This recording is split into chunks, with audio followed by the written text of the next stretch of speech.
Thrissur Pazhayannur government higher secondary സ്കൂളിൽ വരാന്തയിൽ സ്ഫോടക വസ്തു പൊട്ടിത്തെറിച്ചു. ഇന്ന് ഉച്ചയ്ക്ക് 1:30 സംഭവം ഉണ്ടായത്. സ്കൂൾ കോമ്പൗണ്ടിൽ നിന്ന് ലഭിച്ച സെല്ലോ ടേപ്പ് കൊണ്ട് പൊതിഞ്ഞ പന്ത് പോലെയുള്ള ഒരു വസ്തു വിദ്യാർത്ഥികൾ തട്ടിക്കളിക്കുന്നതിനിടയിലാണ് പൊട്ടിത്തെറി ഉണ്ടായത്. സൂരജ് സജി വിവരങ്ങളുമായി ചേരുന്നുണ്ട് തൃശ്ശൂരിൽ നിന്ന്. സൂരജ്, എന്താണ് സംഭവിച്ചത്? പോലീസ് എന്താണ് പറയുന്നത്? ഇത് സ്കൂളിന്റെ വരാന്തയിൽ ഇതെങ്ങനെ എത്തി? സൂരജ്. TK ബോംബ് സ്ക്വാഡ് അടക്കം എത്തി ഇപ്പോൾ വിശദമായ പരിശോധന ഈ സ്കൂളിൽ നടത്തിയിട്ടുണ്ട്. എന്ത് സ്ഫോടക വസ്തുവാണ് പൊട്ടിത്തെറിച്ചത് എന്ന അടക്കമുള്ള കാര്യങ്ങളാണ് ഈ നിലവിൽ പോലീസ് അടക്കം ഈ പരിശോധിച്ചു വരുന്നത്. അതോടൊപ്പം തന്നെ സ്കൂളിലേക്ക് ഈ സ്ഫോടക വസ്തു എങ്ങനെ എത്തി എന്നതും പോലീസ് പരിശോധിക്കുന്നുണ്ട്. ഇന്ന് ഉച്ചയ്ക്കാണ് 1:30 ഈ സംഭവം ഉണ്ടാകുന്നത്.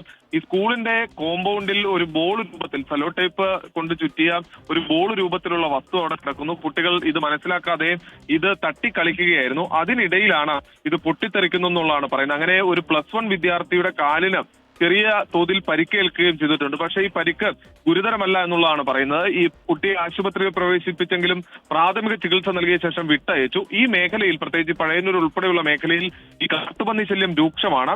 ഈ കാട്ടുപന്നിയെ വേട്ടയാടുന്നതിന് വേണ്ടി അല്ലെങ്കിൽ കാട്ടുപന്നിയെ തുരത്തുന്നതിന് വേണ്ടി സ്ഥാപിച്ച സ്ഫോടക വസ്തു തെരുവുനായ കടിച്ചുകൊണ്ടുവന്ന സ്കൂളിൽ ഇട്ടതാകാം എന്നുള്ളതാണ് നിലവിൽ പ്രാഥമികമായി പോലീസ് വിലയിരുത്തുന്നത്. നേരത്തെയും ഈ പഴയന്നൂർ മേഖലയിൽ ഇത്തരത്തിലുള്ള സ്ഫോടക വസ്തുക്കൾ പൊട്ടിത്തെറിച്ച സംഭവം റിപ്പോർട്ട് ചെയ്തിട്ടുണ്ട്. അത് ഈ പന്നിയും മറ്റും ഈ സ്ഫോടക വസ്തു കടിച്ച് അപകടത്തിൽപ്പെട്ടതൊക്കെ നേരത്തെയും വന്നിട്ടുണ്ട്. സമാനമായ സാഹചര്യമായിരിക്കും ഇന്നും ഉണ്ടായത്. സമാനമായ സ്ഫോടക വസ്തു ആയിരിക്കും ഇന്നും കണ്ടെത്തിയതെന്നുള്ളതാണ് പ്രാഥമികമായി നൽകുന്ന നിഗമനം.